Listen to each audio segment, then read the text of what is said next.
We're trying to figure out what's going on with Kyle Pitts. He is dealing with an undisclosed injury. He's in year 5 of his rookie contract. The Falcons did pick up the 5th-year option last year. He's going to make more than $10 million this year. He has been a disappointment relative to his draft status and just kind of the pre-draft hype, this machine, this football-playing, running, catching, jumping machine that was going to change the tight end position. Obviously, that hasn't happened yet. Here's Raheem Morris, head coach of the Falcons, on the Kyle Pitts injury. Extremely cautious with Kyle right now and what he's got going on. Obviously, you don't talk about injuries this time of year, but definitely being cautious with him. So you won't see him. He's been here. He's done such a great job of all the stuff that we've asked him. He's been in every single meeting. He's been in every single thing that we've done other than the field. And he's been absolutely outstanding to be around. Look, this is a guy that the current regime inherited. And he had 1,000 yards. I'm looking at his stats. He had 1,000 yards as a rookie. Right. So, he was even though he only had 1 touchdown, he checked that box. Boom. I think he was the first 1,000-yard tight end rookie since Mike Ditka, I think. It was something like that. Now, Brock Bowers has since broken all the rookie tight end records. But then injuries limited to 10 games. Second year, he had 356 receiving yards. 17 games, 15 starts in 23. He had 667. Last year, 17 games, 15 starts, 602. So he's, those aren't the numbers that we expected from Kyle Pitts. And I think people are still confounded by what it is that keeps Kyle Pitts from being as good as he can be. Sure.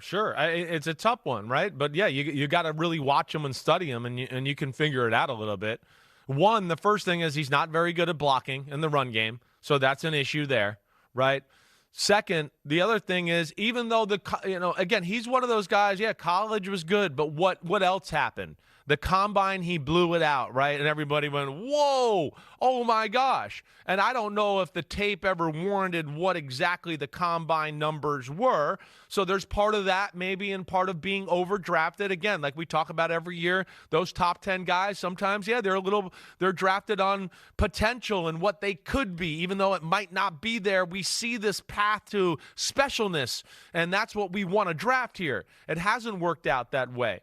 His even though he's fast and all these great measurables, the ability to get up to top speed really quick. He's a little bit of a long strider. It takes time that way. He's not exactly awesome at the top of routes about making quick breaks and separating from people that way. And I think that's what's kind of hindered him from maybe taking the next step, being that consistent, dominant tight end. We haven't seen that. That first year, they force-fed him the ball all year. I'll say that too.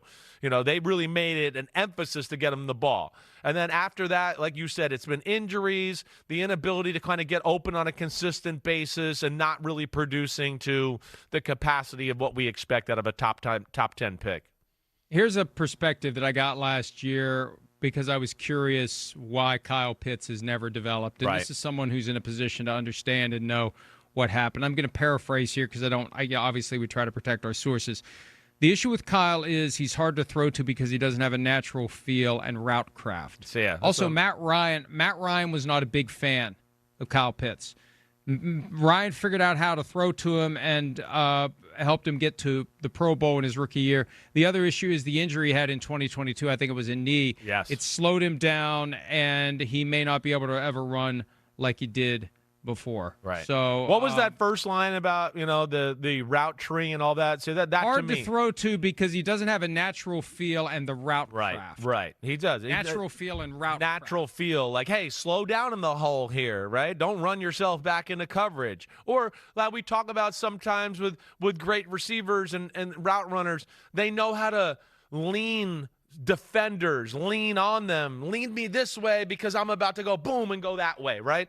Or show good body language to the quarterback that you get a good feel of like, oh, wait, when he does this, I know he's about to make this break or this type of move or do that.